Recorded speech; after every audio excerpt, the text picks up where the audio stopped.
হয়, সমগ্ৰ ৰাজ্যৰ লগতে হোজাই জিলাৰ তিনিখনকৈ সমষ্টি, হোজাই সমষ্টি, লামডিং সমষ্টি আৰু বিন্নাকান্দি সমষ্টি।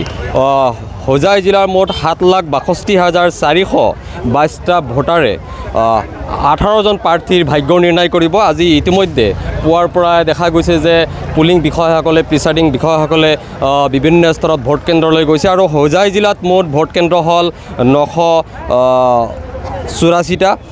তাৰে 225টা ভোট কেন্দ্ৰত মহিলা বিষয়াই পৰিচালিত কৰিব। এয়া আপোনালোকে প্ৰত্যক্ষ কৰিছে আৰু পোনপটীয়াকৈ জানিম, যিহেতু আপুনি মহিলা বিষয়া হয়, 225টা কেন্দ্ৰত মহিলা বিষয়াই পৰিচালিত কৰিব। কেনেকুৱা পৰিস্থিতি চলিছে? না, ভালেই পৰিস্থিতি আছে, ঠিক আছে, সুচাৰুৰূপে হৈ আছে চব। আপোনাৰ ক'ত পৰিছে? মোৰ শংকৰদেৱ নগৰ হাইস্কুলত পৰিছে, ঠিকেই আছে, শান্তিপূৰ্ণ। হয়, ধন্যবাদ। এয়া দেখিছে 225টা ভোট কেন্দ্ৰত সম্পূৰ্ণভাৱে মহিলা বিষয়াই পৰিচালিত কৰিব। প্ৰিচাইডিং বিষয়া হওক বা বিভিন্ন বিষয়া হওক, মহিলা বিষয়াসকলে পৰিচালিত। আৰু এইদৰে দেখা গৈছে হোজাই জিলাৰ তিনিখনকৈ সমষ্টিত, বিন্নাকান্দি সমষ্টি, হোজাই সমষ্টি আৰু লামডিং সমষ্টিত দেখা গৈছে। আৰু এজন বাইদেউ আছে। বাইদেউ, আপোনাৰ কোনটো সমষ্টিত? হোজাই সমষ্টি। হোজাই সমষ্টি ক'ত পৰিছে? এইবাৰতো শান্তিপূৰ্ণ চলি আছে। হয়, এয়া দেখা গৈছে যে বিষয়াসকলে পুৱাৰ ভাগৰ পৰাই বিভিন্ন স্থানত, যিহেতু ক'ব লাগিব যে অন্যান্য বছৰৰ পৰা এইবাৰ তুলনামূলকভাৱে দেখা গৈছে যে শান্তিপূৰ্ণভাৱে দেখা গৈছে আৰু বিষয়াসকলৰ মাজতো এক প্ৰকাৰ হাঁহি বিৰিঙিছে। আৰু এয়া দেখিছে, পুনৰবাৰ অনুৰোধ জনাম, এয়া সহজে কেমেৰা পাৰ্চনক, এয়া দেখা গৈছে গাড়ীৰে গৈছে, কিছুমান খোজকাঢ়ি গৈছে। আৰু যিহেতু দেখা গৈছে যে হোজাই সমষ্টিত যিহেতু দুজন প্ৰাৰ্থী, কংগ্ৰেছৰ প্ৰাৰ্থী আৰু বিজেপিৰ প্ৰাৰ্থীৰ মাজত যুঁজ হ'ব।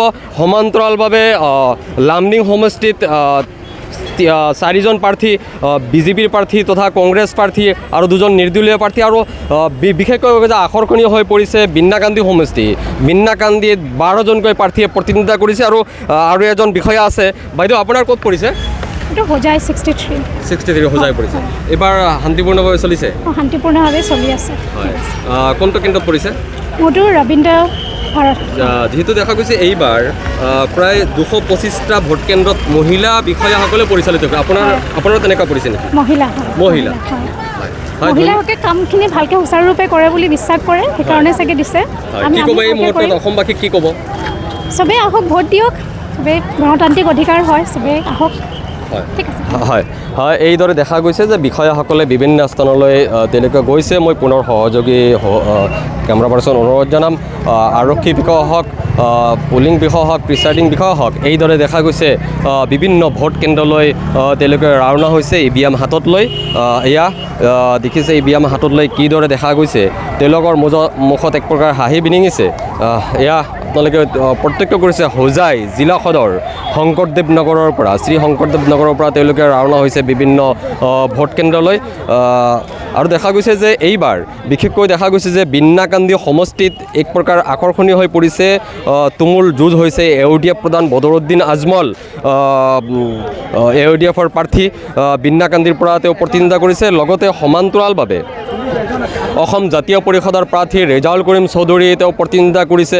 আৰু AUDFৰ প্ৰাৰ্থী বদৰুদ্দিন আজমলৰ সমান্তৰালভাৱে অসম গণ পৰিষদৰ প্ৰাৰ্থী শ্বাহাবুদ্দিন মুজামদাৰৰ ব্যাপক প্ৰচাৰ অভিযান দেখা গৈছিলে।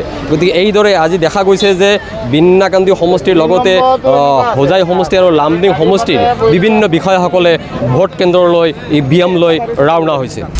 আপুনি বিচৰা বাতৰি পাব কেৱল নিউজ 18 এপত। নিউজ 18 এপ ডাউনলোড কৰিবলৈ স্কেন কৰক এই QR কোড। গুগল প্লে ষ্টৰতো পাব এই নিউজ 18 এপ।